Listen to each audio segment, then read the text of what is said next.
महिलाओं को, ज़ईफ़ महिलाओं को, बुजुर्ग महिलाओं को, 70 साल की महिलाओं को आप उनको मार के हाथ और पैर तोड़ देते हैं उनका, पुलिस तोड़ती है उनका, मध्य प्रदेश पुलिस। यह आप काम कर रहे हैं। बीजेपी को, संघ परिवार को हम शुरू से कह रहे हैं कि जिस राह पे आप इस देश को लेकर जा रहे हैं, इससे देश कमजोर हो, और देश कमजोर हो रहा है। ये सरकार की जिम्मेदारी है। संघ परिवार के लोग इस देश में लो इंटेंसिटी वायलेंस करने के लोग मास्टरी हासिल कर चुके हैं। कैसे कोई जुलूस के दौरान में मस्जिद के ऊपर झंडा लगा सकता है? पुलिस क्यों खामोश बैठी थी? क्या हम नहीं देख रहे कि आप हिजाब शुरू होता, कभी गोश्त शुरू होता, कभी दिल्ली का राइट होता, कभी मॉब लिंचिंग होती है? क्या हो रहा है फिर ये? उसका विस्तार हो रहा है। अगर आप किसी का भी घर तोड़ रहे हैं बगैर नोटिस दिए, तो वो नंबर 1 एक कलेक्टिव पनिशमेंट है कम्युनिटी के खिलाफ। सेकेंडली, अगर वो इलीगल तरीके से बनाया गया तो नोटिस देने का ये प्रिंसिपल्स ऑफ नेचुरल जस्टिस के खिलाफ है कि बगैर नोटिस दिए उसको तोड़ रहे हैं। थर्डली,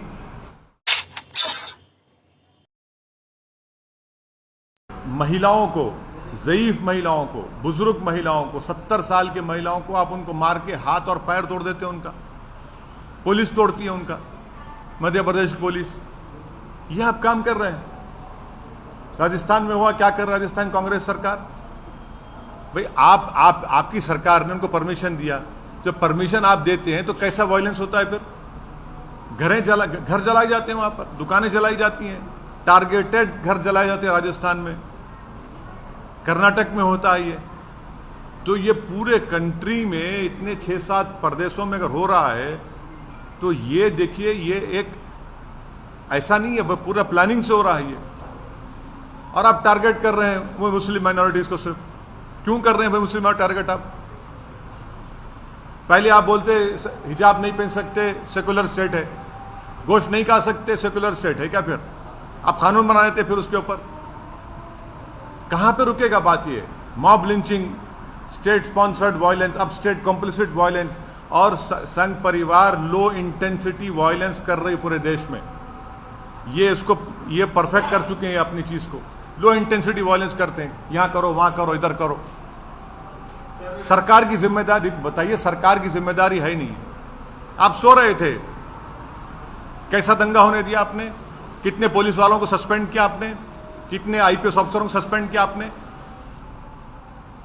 इससे बात साबित हो रही कि आपकी पूरी रजामंदी से, जिसको हमने कहा अंग्रेजी का लफ्ज स्टेट कॉम्प्लिसिट वायलेंस है, बिहार में होता है, हमारे खिलाफ बातें करते हैं, बकवास करते हैं।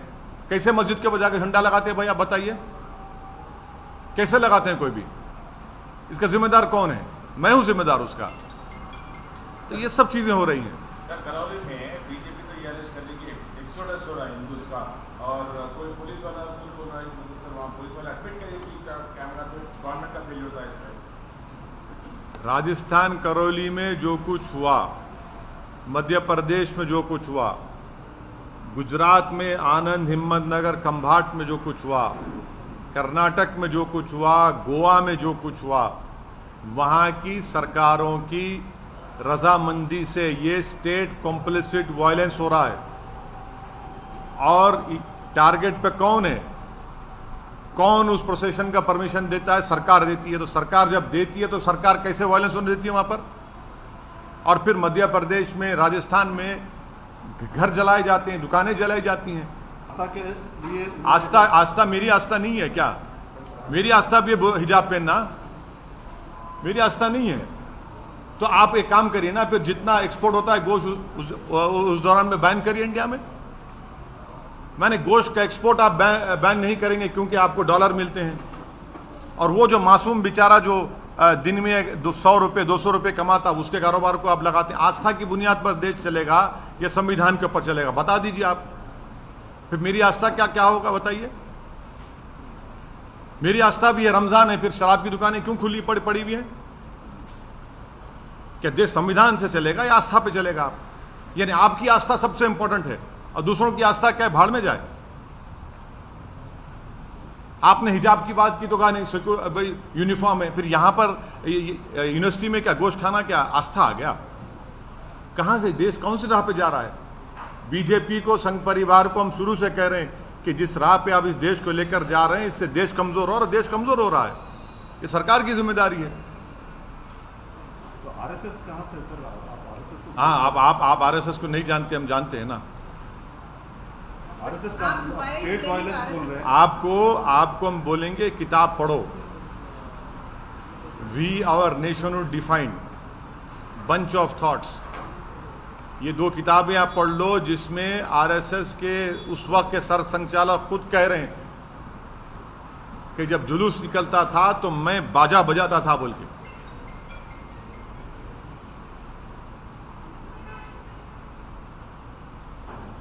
सर, पाकिस्तान में सत्ता परिवर्तन हुआ है, जो नए वजीर आला बने हैं वहाँ के वजीर आजम, उन्होंने कश्मीर का राग अलापा है, क्या कहेंगे?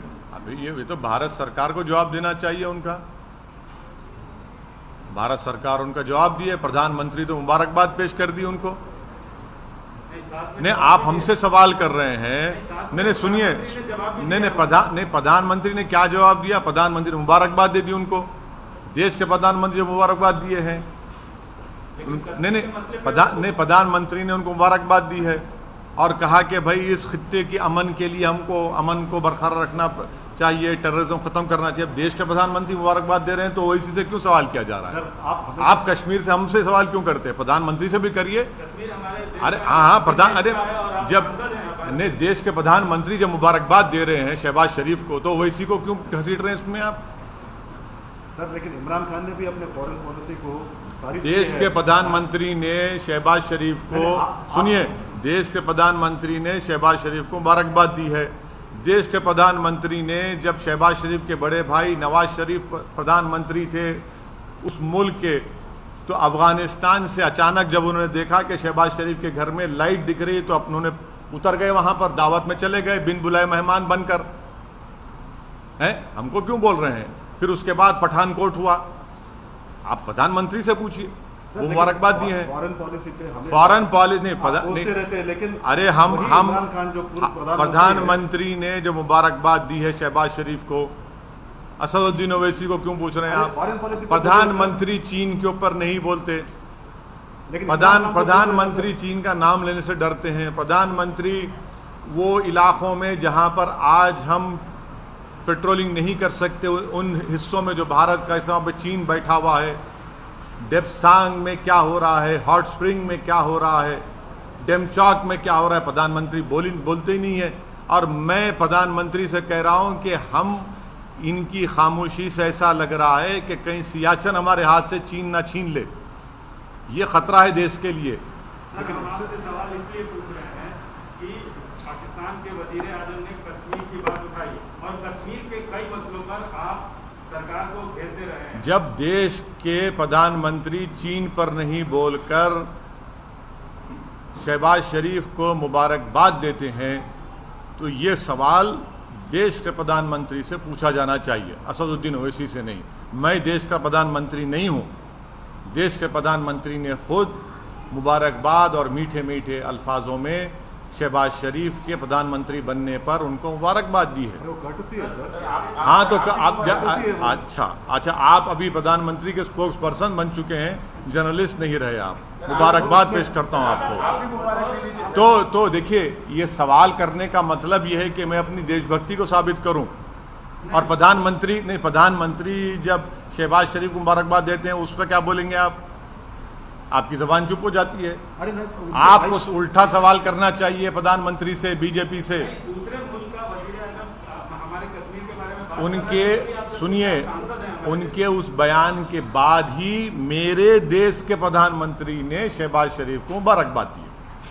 आप ही दे दीजिए सर। हाँ, देश के प्रधानमंत्री दे दिए ना, देश के प्रधानमंत्री दे दिए, शहबाज शरीफ को मुबारकबाद दे दिए। अब नहीं मालूम, हो सकता है घर में दावत है, चले भी जाएंगे, क्योंकि जब नवाज शरीफ के पास गए थे खाना खाने। कश्मीर वाले मुद्दे पे आप क्या कहेंगे? क्या कहेंगे हम तो शुरू से कह रहे हैं कि 370 हटाना एक कॉन्स्टिट्यूशनल ब्रीच था। बोलिए आशीष साहब। Sir, 2013 onwards, we have witnessed mob justice kind of incident. We witnessed mob lynching. Several of the incidents are mob lynching. now a new trend has emerged. It's called bulldozer, sending bulldozer This- and demolishing houses of certain persons who are yet to proven guilty or accused in court. You see, this is clearly a state complicit violence, number one. Secondly, this is a collective punishment being given to one particular community. Third, this is a grave violation of Geneva Convention. Fourth, under what law the government of Madhya Pradesh has demolished houses of the Muslim community? Fifth, if they were illegally built, you cannot arbitrarily demolish any house. You have to give a notice. Sixth, you can regularize those houses. Seventh, it clearly shows their biased attitude of the Madhya Pradesh BJP's chief minister and his government towards the Muslim minority, because it is a state complicit violence. Earlier it was state sponsored, then it was mob lynching, now it is state complicit violence, and they have failed in protecting the properties and the life of a particular Muslim minority community. And the last point which I want the people of India to remember, how is it that the old Muslim women were assaulted? 70-year-old Muslim women, their elbows were broken, their heads were smashed. Who did this? It is the Madhya Pradesh police. What justification does the BJP government has towards this attitude? Almost similar kind of violence we have witnessed in Rajasthan also. Yes, it is. Yes, in what has happened in Rajasthan, Karoli is equally condemnable. Targeted violence has taken place. The Congress government of Rajasthan has supported this state complicit violence. They were the ones who gave the procession permission for RN procession. It is their responsibility, constitutional responsibility, to protect life and limb and to maintain peace, which the Congress government has utterly failed. And it is their responsibility, and whatever violence has taken place, it is the responsibility of Rajasthan-led Ashok Gehlot government. Jharkhand also witnessed such a similar. Yes, not only Jharkhand, even Karnataka, even Goa, even Karnataka. This RN procession permissions were given by the respective state governments, and they have utterly failed in controlling and stopping this violence. There are certain states where we are expecting those states are going for assembly polls. That is not the issue. The issue is that you have to discharge your constitutional responsibility, which these respective state governments have completely failed. This is what I call state complicit violence. And once again, the Muslim community has been targeted in what happened in all these states in this RN procession. Sir Shivraj Singh Chouhan ने bulldozers चलवाए, आप कह रहे हैं Muslim community को target कर रहे हैं क्या? बिल्कुल. कौन से कानून के तहत आप बुलडोजर चला रहे हैं बताइए? इलीगल कब्जा था वो। इलीगल कब्जा था तो आप नोटिस क्यों नहीं देते? क्या इलीगल कब्जा सिर्फ मुसलमानों का है, दूसरे लोगों का इलीगल कब्जा नहीं है? बड़े बड़े जो बिल्डिंग खड़ी हुई हैं, चाहे किसी भी हो, उसका नहीं है. अगर आप इलीगल है तो आप नोटिस दो उनको या रेगुलाइज करो उनको. एक गरीब का टीन का शेड तोड़कर आपको कौन सी खुशी मिल रही है? ये तो सैडिस्टिक प्लेजर ले रहे हैं आप इन चीजों को कर आप मॉब रूल कर रहे हैं आप. BJP is calling it as exodus. What do you want to say? BJP Which, is calling it as where? Rajasthan and What happened to the violence? If exodus is happening, then what is the Congress-led Ashok Gehlot government doing? How is it that targeted shops are targeted and they were burned? I can show you videos of targeted burning of shops in Rajasthan, Karoli. It is that government has failed in controlling the violence, and the Sangh Parivar has mastered this art of low intensity violence.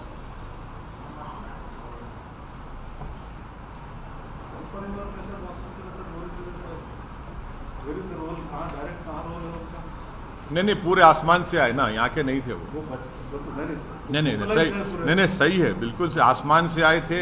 और जो videos जो आ रहे हैं उनके नारों के, उनके provocative बकवास के, एक जगह भी सर वो तो लोकलाइज जो भी थे वहाँ पे उनके वायलेंस लोकलाइज क्यों? हाँ, और बिहार में मुजफ्फरनगर में वहाँ पर मस्जिद के ऊपर झंडा लगाना आरएसएस वाला था सर वो। बिल्कुल। कौन रहते फिर वो लोग? कौन है? संघ परिवार। देखिए वो संघ परिवार के लोग हैं, नहीं है? आप तो नहीं ना संघ परिवार के। सर आप आरएसएस को क्यों संघ परिवार के लोग इस देश में लो इंटेंसिटी वायलेंस करने के लोग मास्टरी हासिल कर चुके हैं। कैसे कोई जुलूस के दौरान में मस्जिद के ऊपर झंडा लगा सकता है? पुलिस क्यों खामोश बैठी थी? क्या हम नहीं देख रहे कि आप हिजाब शुरू होता, कभी गोश्त शुरू होता, कभी दिल्ली का राइट होता, कभी मॉब लिंचिंग होती है? क्या हो रहा है फिर ये? सर उनका फायदा क्या होता है सर? लोग ये बहुत हेट्रेड है, हेट्रेड आप पैदा कर रहे हैं इस देश के नागरिकों के खिलाफ, जो एक मजहब पे चलने वाले हैं। आप उनके खिलाफ हेट्रेड पैदा कर रहे हैं। सर उत्तर प्रदेश में जैसे बुलडोजर हिट हुआ, तो ये मध्य प्रदेश में जो बुलडोजर चला, आपको लग रहा है कि इसका विस्तार है? बुलडोजर का जो कॉन्सेप्ट बना है नया, उसका विस्तार हो रहा है? अगर आप किसी का भी घर तोड़ रहे हैं बगैर नोटिस दिए, तो वो नंबर 1 एक कलेक्टिव पनिशमेंट है कम्युनिटी के खिलाफ। सेकेंडली, अगर वो इलीगल तरीके से बनाया गया तो नोटिस देने का ये प्रिंसिपल्स ऑफ नेचुरल जस्टिस के खिलाफ है कि बगैर नोटिस दिए उसको तोड़ रहे हैं। थर्डली, आप वायलेंस को रोकते नहीं है, आपकी नाक के नीचे वायलेंस होता है और उसके बाद आप ये सब तमाशे करते हैं। तो ये घर को तोड़ना कौन से कानून के तोड़ रहे हैं? घर बताइए आप। नहीं, मैं दूसरा नहीं, मैं आपको कानून की संविधान की बात कर रहा हूं। आप कौन से कानून के घर को तोड़ रहे हैं? बताइए हमको। सर मैं एक बगैर नोटिस दिया आप, ये तो जेनीवा कन्वेंशन के खिलाफ है। वो आपकी बात सही है सर। नहीं, मैं सही बोलता हूं ना, गलत कब बोला हूं मैं? वो एक मानसिकता जो जैसे बुलडोजर जो यूपी चुनाव में हिट हुआ, तो एक तरह से अप्रूवल मिल गया कि हाँ इस तरह से मध्य प्रदेश में आप जो आरएन प्रोसेशन में जो वायलेंस हुआ उसी पर स्टिक करिए। मध्य प्रदेश में जो घर तोड़े गए मुस्लिम समाज के, वो कौन से कानून के तहत शिवराज सिंह चौहान बीजेपी ने तोड़े? बताओ हमको। आपने क्यों परमिशन दिया जब आप वायलेंस को कंट्रोल नहीं कर सकते? अगर वो इलीगल थे तो नोटिस क्यों नहीं देते आप अपनी नाकामी को छुपाने के लिए, आप अपने स्टेट कॉम्प्लिसिट वायलेंस को छुपाने के लिए आप एक कलेक्टिव पनिशमेंट मुस्लिम समुदाय को दे रहे हैं। ये जेनीवा कन्वेंशन के खिलाफ है, ये इंसानियत के खिलाफ है, प्रिंसिपल्स ऑफ नेचुरल जस्टिस के खिलाफ है। इसको हर उस शख्स को जो संविधान पर भरोसा करता, यकीन करता, उसको कंडेम करने की जरूरत है इस हरकत को। आपने मध्य प्रदेश में 70-75 साल की मुस्लिम महिलाओं के सर फोड़े हैं, उनके हाथ पैर तोड़ दिया आपने। 13-14 साल के बच्चों को रोड पर लिटाकर आपने उनको पीटा। ये आपका गवर्नेंस है?